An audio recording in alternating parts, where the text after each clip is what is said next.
স্বর্গীয় আদালত মাহাতোর প্রধান শিষ্য ওস্তাদ যুধিষ্ঠির মাহাতো লক্ষণের ভূমিকায় মানিক কৈবর্ত।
রাজপ্রাসাদের মধ্যে প্রবেশ করতে দেখতে পেলেন তার সহধর্মিণী দেবী সীতা রাজপ্রাসাদের মধ্যে পড়ে রয়েছে। কি আমার সীতা ওইভাবে রাজপ্রাসাদের মধ্যে পড়ে রয়েছে কেন? প্রভু শ্রী রামচন্দ্র এগিয়ে এসে দেখলেন রাক্ষস রাজা রাবণের ছবি অঙ্কন করে তার স্ত্রী তার উপরে নির্যা যাপন করে রয়েছে। সীতা ওইভাবে রাক্ষস রাবণের ছবি অঙ্কন করে রাজবসতির মধ্যে নির্যা যাপন করছে কেন?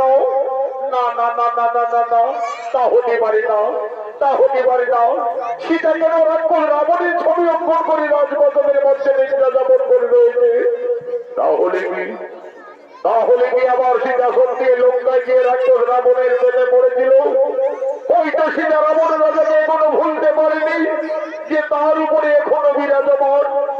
না না না না না না না, এই সীতা অসতী, এই সীতা কলঙ্কিনী, যার জন্য আমরা দুই ভাই দিবারাত্রি বনে বনে কেঁদেছি, যার জন্য আমি ওকালে বালি রাজকে হত্যা করেছি, যার জন্য আমি লক্ষ লক্ষ মানুষের সঙ্গে করে রক্তস্কুল বিনাশ করে যে জানবীকে লঙ্কার থেকে মুক্তি করে অযোধ্যায় ফিরে এনেছি, আজ সেই সীতা রাবণের ছবি অঙ্কন করে রাজপ্রাসাদের মধ্যে অবগাহন করে রয়েছে। না না না না না না, এই সীতা কলঙ্কিনী, এই সীতা বিচারিণী, কোথায় ওরে প্রাণের ভাই লক্ষ্মণ?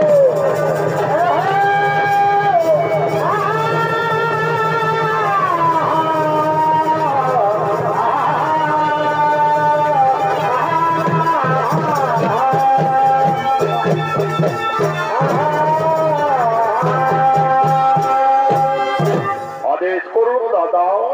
ওরে ভাই লক্ষ্মণ, ওরে আমার স্নেহের ভাই লক্ষ্মণ, ওইতে করে ভাই আমাদের রাক্ষস রাবণের ছবি অঙ্কন করে সেটা রাজপ্রাসাদের মধ্যে নির্যা যাপন করছে। ওরে ভাই লক্ষ্মণ, এই কলঙ্কিনী হয়তো লঙ্কায় গিয়ে রাক্ষস রাবণের প্রেমে পড়েছিল, হয়তো সীতা রাবণ রাজাকে এখনো ভুলতে পারছে নেই যে তার ছবি অঙ্কন করে সীতা এখনো রাজপ্রাসাদের মধ্যে বিরাজমান। ওরে ভাই লক্ষ্মণ, এই কলঙ্কিনী সীতা যদি আমাদের অযোধ্যা নগরে থাকে, তাহলে আমাদের রঘুকুলের বদনাম হয়ে যাবে রে ভাই, আমাদের সূর্য বংশের বদনাম হয়ে যাবে।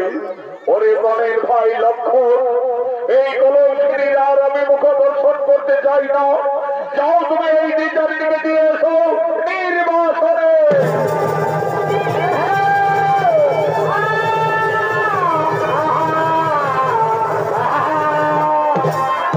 দেবী, তুমি একই করলে দেবী, তুমি আজ আমাদের অযোধ্যার পবিত্র মাটিকে তুমি কলুষিত করে দিলে। ধীরে ধীরে মা সীতার নিদ্রার আকর্ষণ ভঙ্গ হলো। চোখ মেলে চাইতেই মা জানকী রাজপ্রাসাদের মধ্যে তার দেবর লক্ষ্মণকে দেখতে পেলে। লক্ষ্মণ, একই ভাই তুমি এখানে? দেবী, তুমি একই করিলে দেবী? তুমি কেন রাক্ষস রাবণের ছবি অঙ্কন করলে আমাদের রাজপ্রাসাদের মধ্যে? তুমি তার উপরে স্মরণ করে নির্যাতন যাপন করতেছিলে। তুমি কি সত্যি লঙ্কায় গিয়ে রাক্ষস রাবণের প্রেমে পড়েছিলে? তুমি কি রাবণের রাজাকে কোনো ভুলতে পারোনি? আরে ভাই লক্ষ্মণ, আমি কিছু ভুল করিনি রে ভাই। আমি শুধু আমার ওই উর্মিলা মান্ডবী বন্ধের বোঝাবার জন্য এই রাক্ষসের ছবিটি আমি প্রসাদের মধ্যে অঙ্কন করেছিলাম রে ভাই। তুমি জানো না দেবী, এই অপরাধী তুমি কলঙ্কিনী, এই অপরাধী তুমি বিচারিণী। যে রাক্ষস রাবণ তোমাকে বনবাস থেকে জোর করে হরণ করে লঙ্কায় নিয়ে যায়, সেই রাবণের ছবি অঙ্কন করে তুমি ভুল করেছো, অপরাধ করেছো। প্রভু শ্রী রামচন্দ্র আর কোনদিন তোমার মুখ দর্শন করবে না। আমায় আদেশ দিয়ে গেলে এই মুহূর্তেই তোমায় দিতে হবে নির্বাসনে।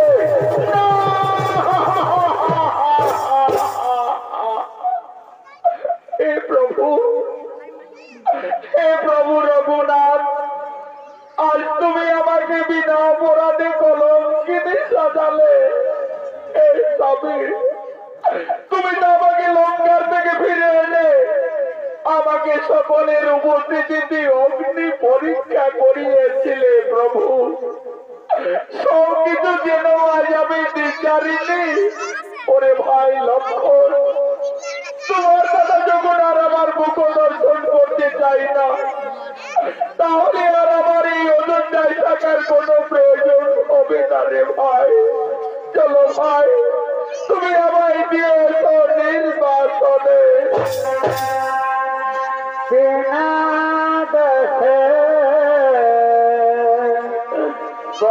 বনবাসী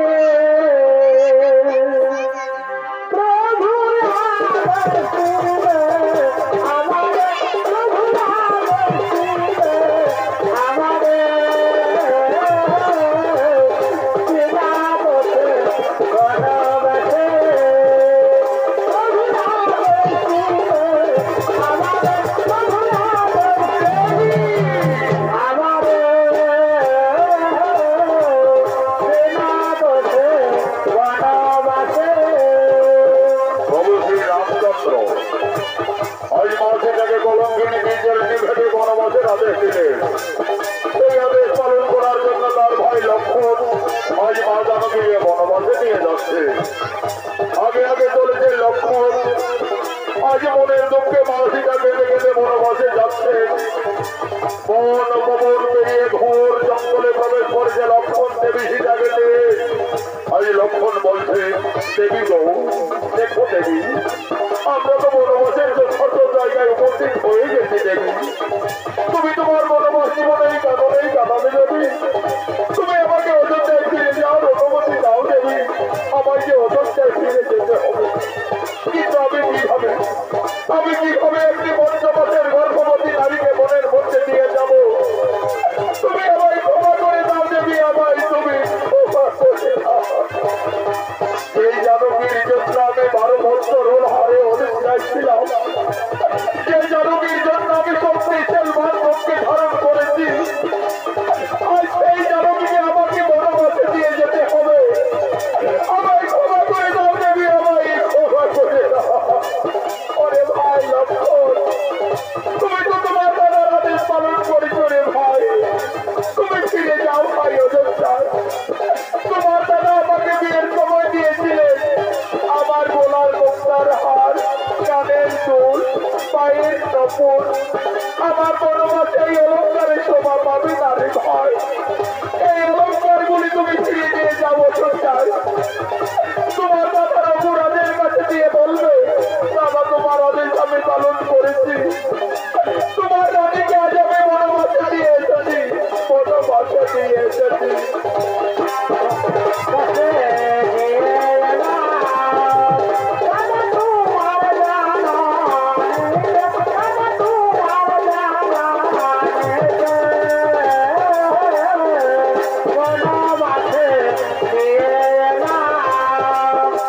প্রভু শ্রী রামচন্দ্র মা সীতাকে বিয়ের সময় যে অলঙ্কার দিয়েছিলেন, আজ মা জানকী মনের দুঃখে কেটে কেটে বনবাসে গলার মুক্তার হার, কানের দুল, পায়ের নপুর সমস্ত অলঙ্কার লক্ষ্মণের হাতে তুলে দিলেন। আজ মা সীতা বলছে, ওরে ভাই লক্ষ্মণ, এই সমস্ত অলঙ্কার নিয়ে তুমি ফিরে যাবে অযোধ্যায়। তোমার দাদার অপরাধের কাছে দিয়ে বলবে, দাদা তোমার আদেশ আমি পালন করেছি।